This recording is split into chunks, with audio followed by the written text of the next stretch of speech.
refletir sobre ela. O texto que eu trago, portanto, para refletir acabou de ser lido, é o capítulo de João, os primeiros 14 versículos. Embora nós vamos dar mais ênfase, sobretudo neste versículo 14, que eu voltarei a ler para todos nós, e que diz que o Verbo se fez carne e habitou entre nós, cheio de graça e verdade. E vimos a sua glória, glória como do unigênito do Pai. Meus queridos irmãos, nós estamos a entrar numa época do ano com muito significado para nós. Estamos já a fazer a contagem decrescente para o Natal. E para o crente em Jesus, ou para a pessoa que busca a Deus, esta é uma boa altura para refletir de novo sobre o verdadeiro significado do Natal. Aquilo que por séculos e gerações de cristãos têm celebrado.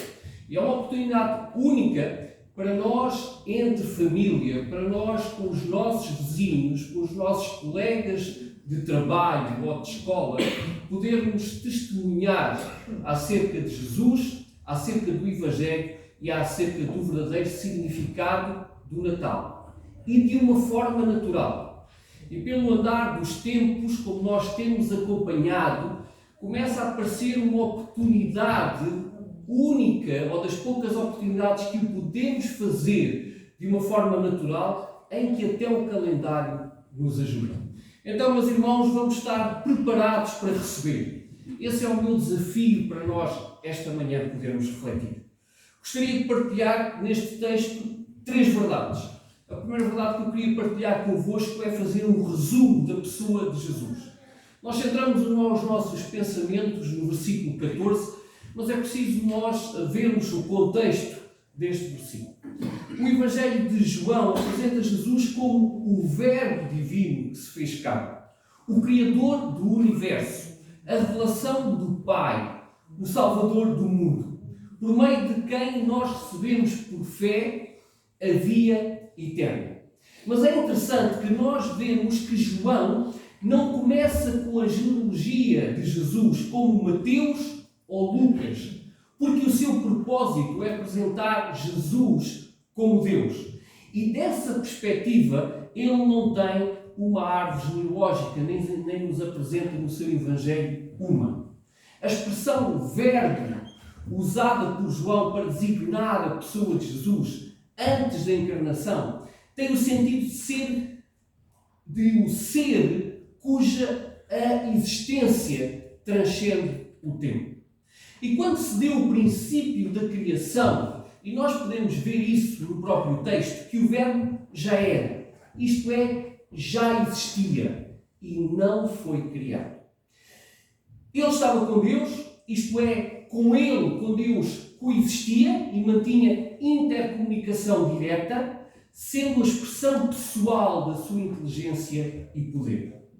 E sendo participante da essência e natureza de Deus, ele mesmo é Deus e não um ser criado por Deus.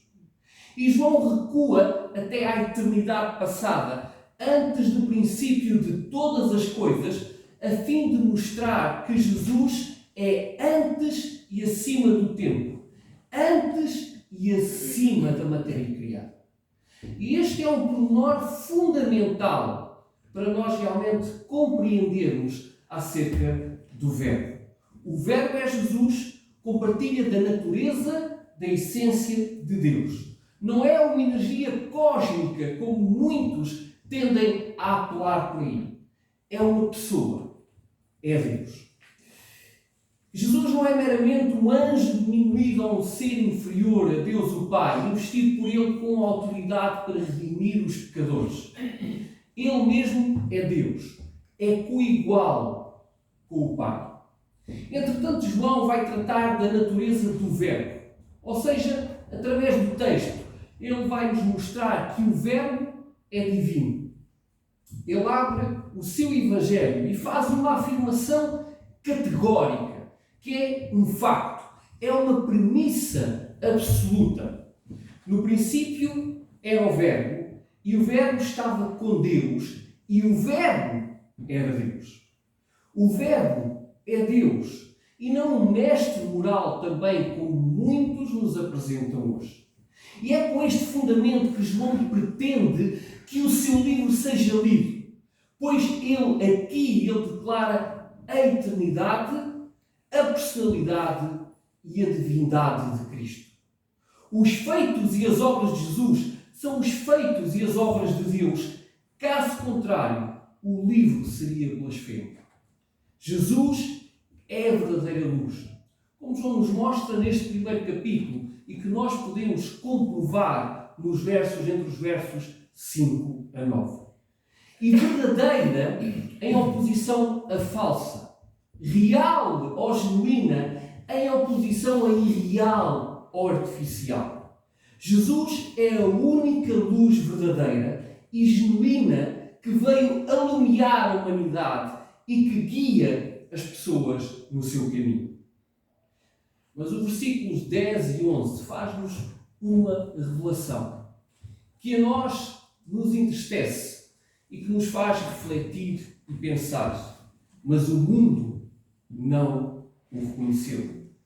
Ele é antes de todas as coisas. Ele deu vida a todas as criaturas. Mesmo assim, as pessoas não o reconheceram e, como consequência disso, não o honraram. Embora tenha amado o seu povo, foi por ele rejeitado. Veio para judeus que liam o Antigo Testamento, que sabiam as profecias, que esperavam a vinda e, no entanto, quando veio, estes mesmos judeus não o reconheceram. João coloca aqui no verso 10 um contraste chocante entre a oferta divina e a rejeição humana. O facto é que ele estava no mundo. O propósito é que ele veio para o que era seu. E o resultado foi, mas os seus não o reconheceram.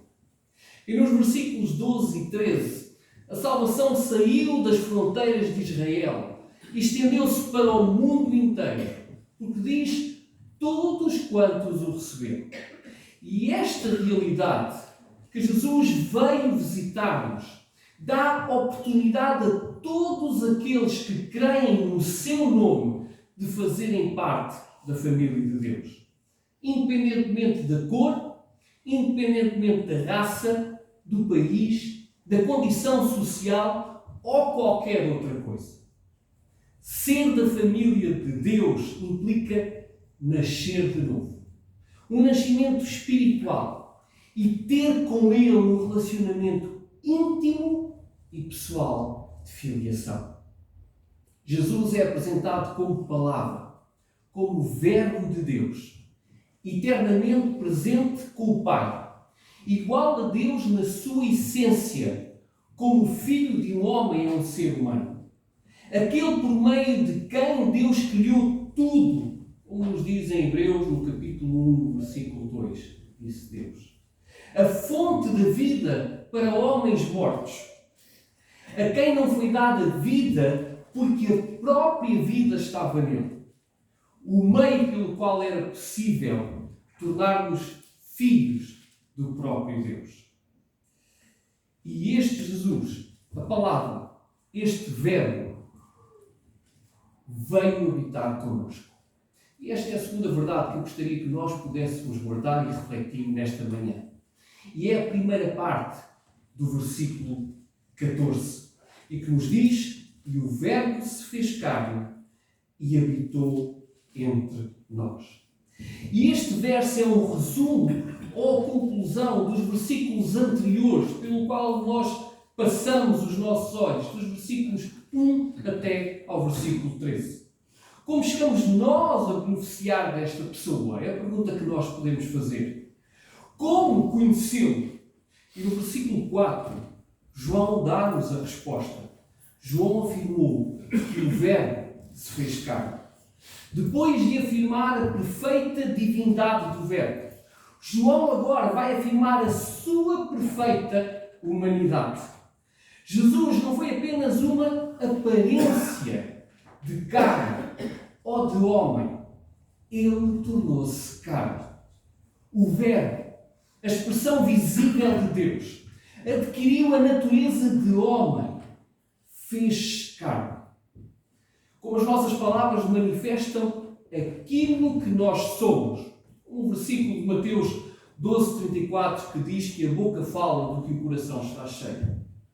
Em Jesus vemos precisamente, mas não exaustivamente, quem Deus é. A encarnação deu origem ao ser único na história, que é verdadeiro Deus e é verdadeiro homem. A sua natureza era uma só, divino e humano. Tanto é assim que vivia e agia como um homem, mas realizava as obras que só Deus podia realizar. O agente pelo qual Deus criou o mundo, a palavra, o verbo, fez homem. E assim, a glória, a sabedoria, a força criativa de Deus veio habitar em carne humana. Inteiramente homem, à exceção do pecado, e inteiramente Deus. Sendo em forma de Deus, não teve usurpação ser igual a Deus, mas aniquilou-se a si mesmo, tornando a forma de servo, fazendo-se semelhante aos homens, a si mesmo se humilhou, tornando-se obediente até à morte e morte de cruz. É isto que nós encontramos registado em Filipenses, no capítulo 2, nos versículos 6 a 8. Meus irmãos, e como é maravilhoso nós podemos contemplar este texto e podemos contemplar esta dádiva maravilhosa de Deus fazer-se homem e vir habitar no meio de nós. Ele aniquilou, porém, não tornou Jesus como o comum dos homens. Ou melhor, esse aniquilamento, não tornou Jesus comum dos homens. Porque a grande diferença é que ele não pecou. Foi homem perfeito, o ideal da criação de Deus, para redimir a raça humana do pecado, introduzido no mundo pelo primeiro homem, Adão. E embora homem, viveu de um modo tal que a sua glória pôde ser testemunhada por aqueles que com ele conviveram. E essa glória não era apenas a manifestação da majestade e poder, mas também da graça e verdade, que o identificaram como sendo realmente o unigênito do Pai. É importante notarmos que Jesus esvaziou-se da forma de Deus, mas não se esvaziou de ser Deus.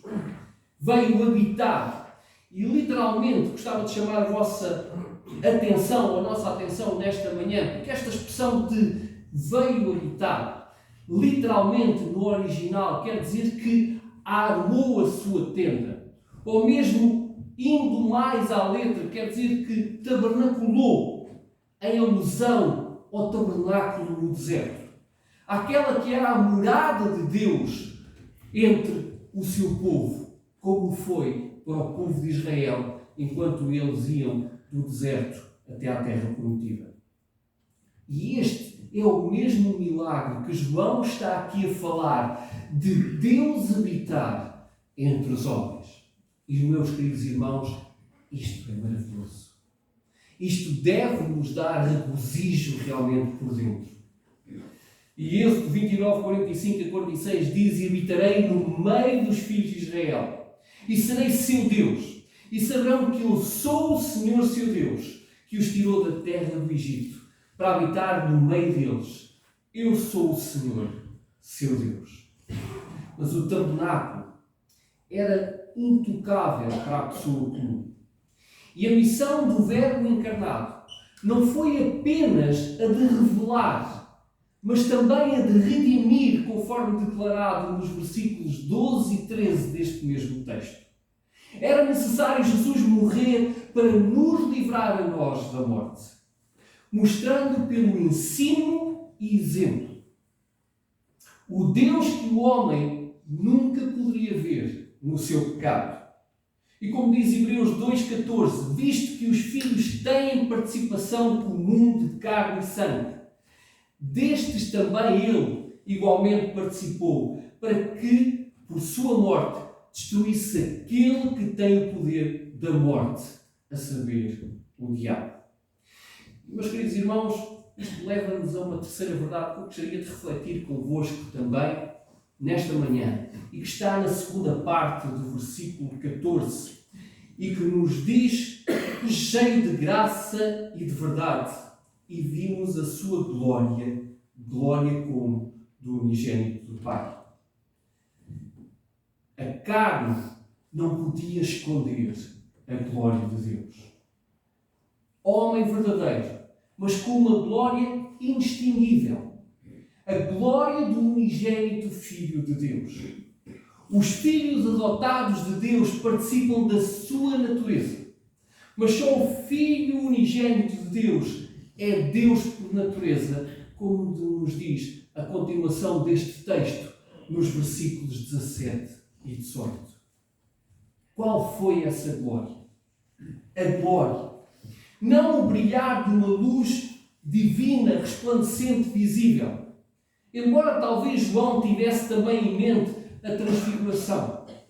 Não a visão de Jesus que João viu lá em Apocalipse, no capítulo 1, no versículo 17, que diz: quando vi, caí aos seus pés como morto.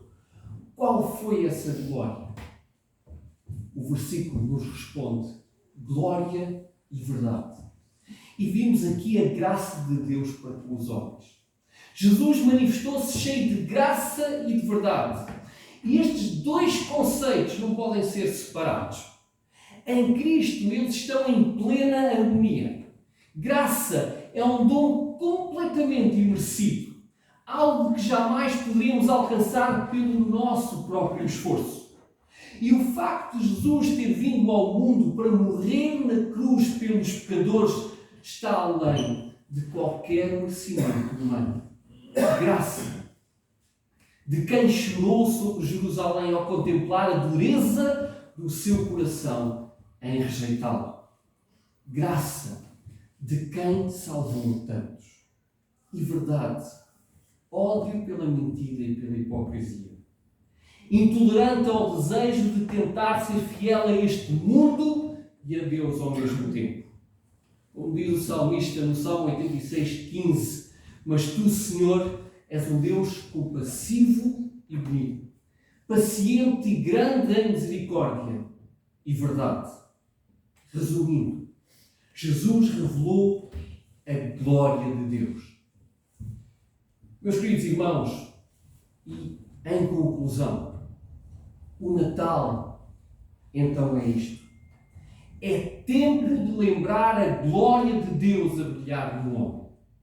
É tempo de lembrar a obra espantosa e gloriosa e graciosa de Deus em favor dos homens. Jesus veio visitar-nos. Veio para o que era seu, como o próprio texto nos diz. E João diz-nos que os seus não o receberam. Mas, meus irmãos, eu volto a frisar. Jesus veio visitar-nos. O Verbo veio para o que era seu. Mas o que dizemos nós?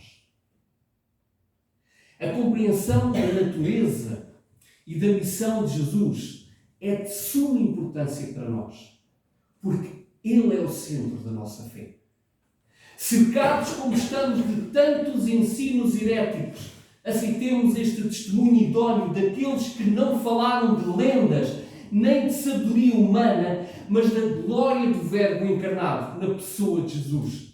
Aqueles que não escreveram fábulas, mas que viram e que ouviram, como diz em 1 de João, no capítulo 1, nos versículos 1 e 4. Foi movido pelo amor que o Verbo se fez carne e se deixou pregar à cruz. E esse amor deve constranger-nos a ser agradecidos e fiéis no seu testemunho. E lembrando-nos disso, aceitemos a responsabilidade de difundirmos a verdade do Cristo bíblico, do Filho de Deus, de o eterno, do nosso único Senhor e Salvador. Jesus veio habitar connosco. Será que o temos recebido? Se sim, até que ponto temos nós refletido a sua glória nas nossas próprias vidas? Será que quando os outros olham para nós, veem graça e verdade? Será que é isto que nós refletimos com a nossa vida, no nosso dia-a-dia, seja onde for, na nossa própria casa, diante da nossa própria família? E sabemos que esse é um campo difícil, porque aí nos conhecem mais intimamente, nos pequenos gestos do dia-a-dia, desde o pôr a mesa, desde o levantar o prato, desde o acordar e desde o deitar. Mas será que é isso que nós refletimos mesmo dentro de casa? Essa graça e verdade? Será essa graça e verdade que nós transmitimos e refletimos quando vamos para o nosso trabalho, no nosso local de trabalho, na nossa escola, onde quer que nós estejamos? Meus queridos irmãos, Deus veio habitar connosco. E esta é uma verdade extraordinária. A grande pergunta que nós temos que responder com as nossas próprias vidas: será que o temos recebido?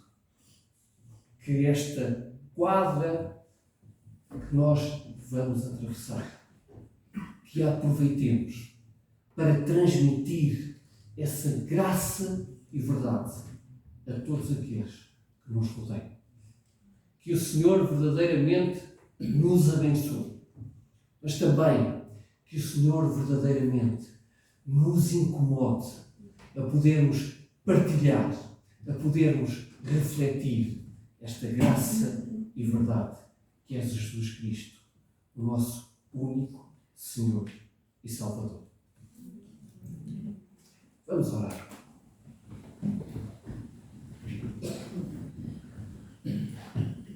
Senhor Deus e Pai, te agradecemos, Senhor, pela tua palavra, Pai. Te agradecemos, Senhor, por esta dádiva magnífica, Pai, que nós não temos palavras para exprimir do amor que tu tens por nós ao dar-nos o teu Filho para nos vir visitar, para se tornar carne, para viver realmente entre nós. E te agradecemos, Senhor, pela sua graça, pela sua verdade, Senhor.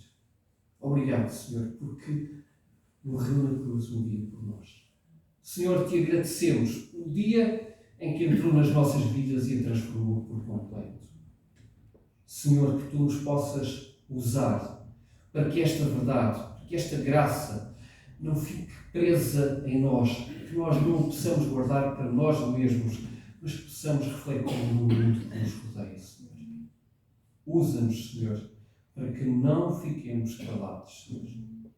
Usa-nos, Senhor, para que tudo o que nós fizermos, Pai, com os nossos gestos, com os nossos pensamentos, com os nossos comportamentos, possam refletir isso mesmo. E, sobretudo, Paizinho, te queremos pedir que se alguém aqui nesta manhã ainda não foi transformado, ainda não foi tocado por esta graça e verdade, Senhor, que possas incomodar o seu coração. Que possas lhe tirar todo o medo, todo o receio, mas que se possa realmente entregar a ti. Senhor, peço a tua bênção, Senhor, para esta igreja, Senhor. Te peço para que possas ser com os seus membros no testemunho, Pai, desta cidade. E que ela possa ser realmente um farol para que ilumine esta cidade com a luz do teu Evangelho, Senhor. É isso que te peço, em nome do teu Filho amado, Jesus Cristo. Amém.